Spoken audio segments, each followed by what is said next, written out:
ಆ ಬಳಿಕ ಎರಡನೇದ್ದು ಫಲತ್ಯಾಗ.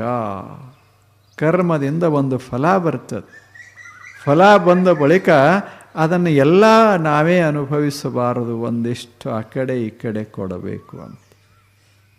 ಅಂದರೆ ನಾವೇನು ಗಳಿಸೇವಿ ಸ್ವಲ್ಪ ನೆರೆಮನೆಯವ್ರಿಗೆ ಒಂದಿಷ್ಟಿಚ್ಚಿಗಳವ್ರೆ ಮುಂದಿನವರಿಗೆ ಹಿಂದಿನವರಿಗೆ ಕೊಡ್ಕೋತಿದ್ದೇವಿ ಅಂದರೆ ಅವರು ನಮಗೆ ಸಹಾಯ ಮಾಡ್ತಾರೆ, ಸುಂದರ ಜೀವನ ಕಟ್ಕೊಳ್ಳಿಕ್ಕಾಗ್ತದೆ. ಎಲ್ಲೆಲ್ಲಿ ಕೊರತೆ ಇರುವುದಿಲ್ಲ ಏನು ಈ ಜಗತ್ತಿನಾಗ. ನಾನು ಒಂದು ಸಲ ಕೊರತೆಗೆ ಒಳಗಾಗ್ತೇನೆ, ನೀವು ಒಂದು ಸಲ ಕೊರತೆಗೆ ಒಳಗಾಗ್ತೀರಿ. ಆವಾಗ ನಿಮ್ಮ ಸಹಾಯ ನನಗೆ, ನನ್ನ ಸಹಾಯ ನಿಮಗೆ ಬೇಕಾಗ್ತದೆ. ಇದು ಫಲ ಎಲ್ಲ ನಂಬುದ ಅಂತ ಹೊರಟೇವಿ ಅಂದರೆ ಮುಂದೆ ಫಲನೇ ಇಲ್ಲದ. ಎಲ್ಲ ಫಲ ನಮ್ಮದಲ್ಲ. ಅದಕ್ಕೆ ಹೇಳ್ತಾರೆ, ಕೈಗಳು ಎರಡು ಬಾಯಿ ತಾನೊಂದು ಏನಿಹುದಿದರೆ ಅರ್ಥ.